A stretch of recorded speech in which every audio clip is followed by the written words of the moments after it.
Magandang umaga aking mga kauday, episode 2 ng aking video about sa aming first camping, overnight camping. Yes, mga newbie po kami sa camping. Yes po. First time po namin, pero yung mga kasamahan po namin is mga campers po talaga sila. Sila po ay matagal nang nagka-camping. Kami first time ever po namin as family. Pero ang iyong kauday ay nagka-camping naman na ako nung ako'y single at dalaga pa. Ngayon, as family is first timer ko po ngayon. Kasama ang aking pamilya dito po sa aming napiling camping site sa River Ranch. Kaya ayan, pagkatapos po naming mag-put up ng tent, kami po ay nag-prepare na ng aming mga kakainin, yung iba nag-aayos, at ang iyong kauday ay naglilibot sa camping site dahil sobrang naaliw ako at mahal na mahal ko ang nature. Talagang nag-ikot ako dyan para magpunta sa river.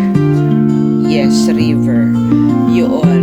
At bago pa man itong aming camping is ang tagal ng noong na-invite kami nitong dalawang family na kasama namin na mag-camping is nangapa ako. Hindi ko alam kung anong gagawin ko dahil as in zero. Wala kaming kagamit-gamit. Meron kaming stove, meron kaming mga camping chair, pero hindi ko alam na mapapakinabangan pala namin yun. Yun naman yung stove namin, pang ano lang yun. Bago pang pandemic is meron na kami noon. Basta pang emergency purposes namin yun. If nawawalan kami ng gas ay laking tulong po iyon. Aba, at laging tulong din pala sa camping. Yun ang aming naging first camping stove. Yeah. Tapos, wala kaming ka-tent, wala kaming gamit, ayan. At ang iyong kauday ay nag-rush na makalikom ako lahat ng aming mga kagamitan dahil ang worry ko may mga bagets akong kasama. Kung kami mag-asawa lang is okay lang kahit saan kami ilagay dahil mga Boy Scout and Girl Scout kami ng mga kabataan po namin. Pero ang itong aming mga bagets ay mahirap salamuha, ay mahirap ang tawag nun?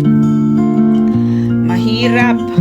Basta yun, mahirap dahil may mga bata ka, dapat secure ang iyong paglalagyan sa kanila, safe, diba? Kaya kung anong mabitbit namin is, ayan, yung lazy chair namin ay nagamit din po namin. Umambon, kaya ang iyong kauday, hindi ko naman po alam na pag camping pala inaayos, yung mga ganon. Basta yung sa akin, nailagay namin yung tent, nailagay namin yung mga gamit.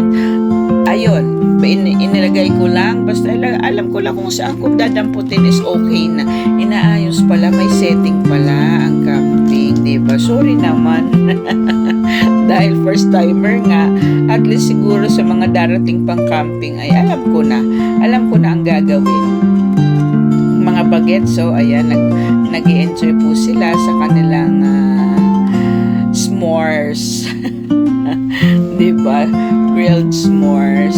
Ayan, at magdi-dinner na kami habang kahit papaano ay may liwanag pa. Liwanag sa dilim. O, diba?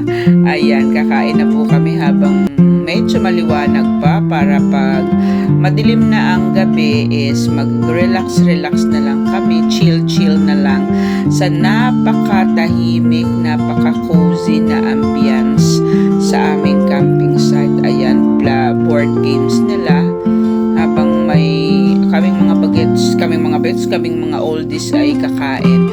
Nag-bonfire din kami at maraming salamat. Bukas po ulit sa aming follow for more sa aming mga camping sesh. Ayun, maraming salamat sa pag-follow. God bless us all. Happy campers!